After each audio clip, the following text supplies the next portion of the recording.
Ngay từ những ngày đầu nhậm chức, Tổng thống Mỹ Donald Trump đã từng nhấn mạnh sức mạnh quân sự của Mỹ trong nhiệm kỳ đầu tiên của ông sẽ được gia tăng đáng kể.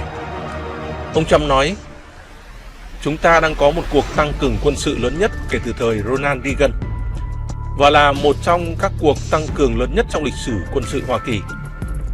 Hiện nay, Hoa Kỳ chi tiêu khoảng hơn 600 tỷ đô la mỗi năm để tài trợ cho các lực lượng quân sự của mình, chiếm khoảng 42% chi tiêu quân sự thế giới. Chi tiêu quốc phòng của Mỹ hiện gấp hơn 2,5 lần Trung Quốc và khoảng 10 lần Nga. Tính chung, các lực lượng vũ trang Hoa Kỳ sở hữu số lượng lớn các trang bị mạnh và tiên tiến, giúp cho họ có khả năng lớn cả về phòng thủ và tấn công. Việc chi ngân sách quốc phòng vượt trội so với các đối thủ để duy trì ưu thế quân sự là rất quan trọng. Mới đây vào ngày 11 tháng 3 năm 2019, chính quyền Donald Trump trình dự thảo ngân sách cho năm 2020. Ngân sách dành cho an ninh quốc gia tăng 5%, đạt mức 750 tỷ đô la. Đặc biệt trong dự thảo ngân sách lần này, Bộ Quốc phòng Mỹ muốn dành 14,1 tỷ cho các chiến dịch không gian.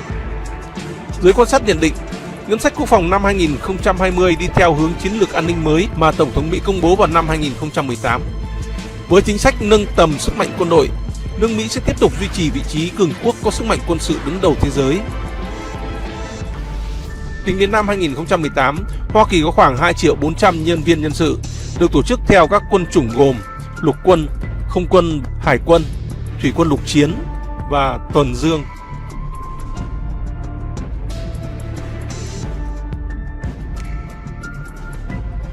Hiện nay, theo các nhà nghiên cứu quân sự, các lực lượng quân sự được triển khai tại hơn 150 quốc gia trên thế giới.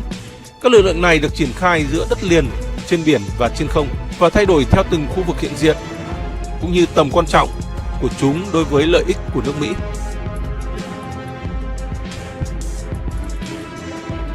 Sự hiện diện của quân đội Hoa Kỳ tập trung ở Đông Á, đặc biệt ở Nhật Bản, khoảng 40.000 quân.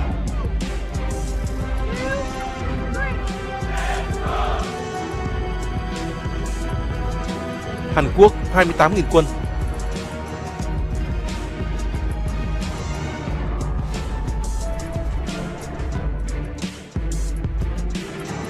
Với 84.500 quân đóng tại châu Âu.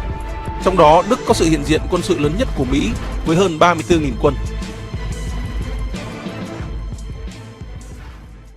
Theo một số thống kê đáng tin cậy của các tổ chức nghiên cứu thế giới, thông tin về tình hình quân đội Mỹ như sau.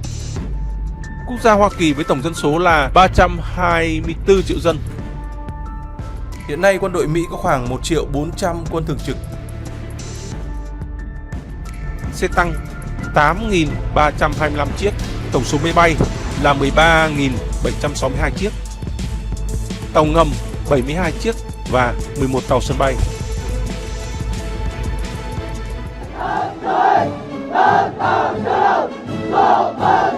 Những năm gần đây, sự trỗi dậy của Trung Quốc bắt đầu làm nước Mỹ lo lắng thực sự. Dưới góc nhìn của Tổng thống Trump và chính quyền mới ở Mỹ, sự vươn lên của Trung Quốc và cách thức Trung Quốc thiết lập một hệ thống riêng không khác gì cách thức Mỹ từng làm trước đây khi Thế chiến thứ hai kết thúc để xác lập và củng cố vị trí siêu cường lâu dài sau đó. Và đây là điều không thể chấp nhận được với Tổng thống Donald Trump, cũng như bất kỳ chính quyền nào của Mỹ trước đó.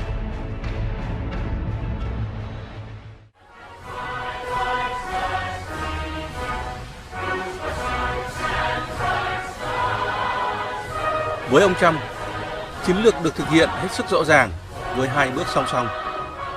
Đối đầu trực diện, tìm cách làm suy yếu đối phương về mọi mặt và làm cho nước Mỹ vĩ đại trở lại thông qua việc kiên trì thực hiện khẩu hiệu tranh cử nước Mỹ trên hết. Together, we will make America strong again. We will make America safe again. And yes, together, we will make America great again. Thực chất của chiến lược này là tạo khoảng cách an toàn giữa Mỹ và đối thủ tiềm tàng đang bám ngay sát nách, khiến đối thủ không còn đủ sức mạnh và khả năng để tranh chấp hay thách thức vị trí số 1 của Mỹ một cách hiệu quả. Chính vì lẽ đó, việc tiếp tục xây dựng một quân đội thực sự hùng mạnh trên nhiều phương diện đang là tâm điểm trong nhiệm kỳ của Tổng thống Donald Trump.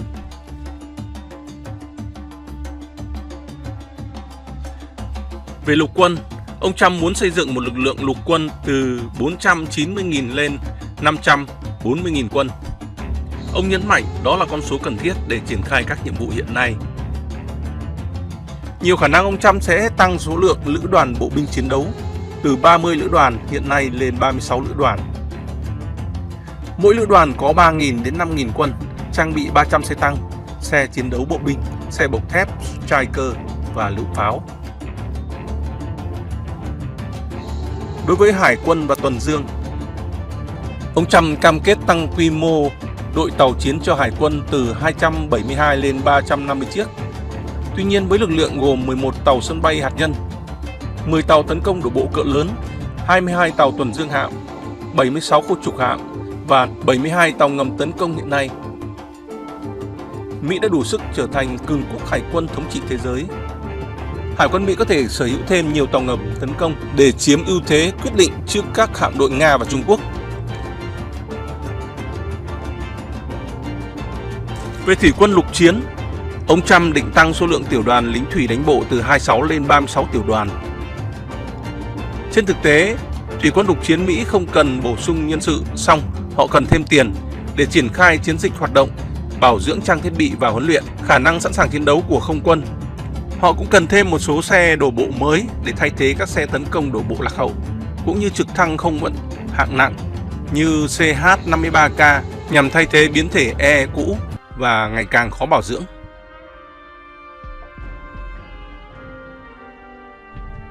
Đối với không quân, trên website của mình, ông Trump tuyên bố sẽ cung cấp 1.200 máy bay chiến đấu cơ. Tuy nhiên, lực lượng này hiện đang nắm trong tay khoảng 1.590 máy bay, gồm các tiêm kích F-22 Raptor, F-15C, F-15E Eagle và F-16 Fighting Falcon. Vì thế, con số nhiều khả năng liên quan đến việc mua thêm tiêm kích đa nhiệm F-35A, loại máy bay đã được chốt ở mức 1.763 chiếc.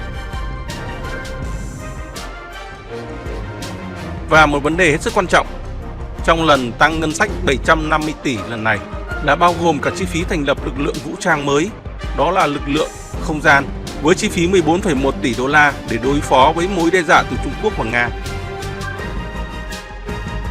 Trong ngân sách quốc phòng cũng có cả kế hoạch triển khai cảm biến đặt trên vũ trụ để đối phó với tên lửa phát triển bằng công nghệ siêu thanh.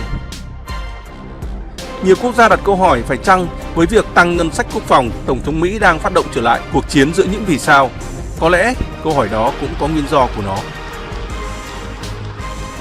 Ngày 11 tháng 10 năm 2018, Tổng thống Mỹ Mike Pence thông báo thành lập lực lượng không gian, một đạo quân thứ 6 hoạt động độc lập với không quân Mỹ như mong muốn của Tổng thống Mỹ.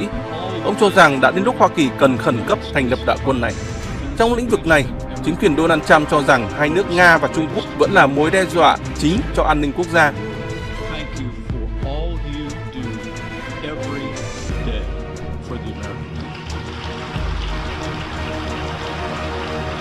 Lý do chính có lẽ là do việc Trung Quốc năm 2007 là quốc gia đầu tiên trên thế giới phá hủy thành công vệ tinh của mình bằng tên lửa đã khiến cho Washington thực sự lo lắng.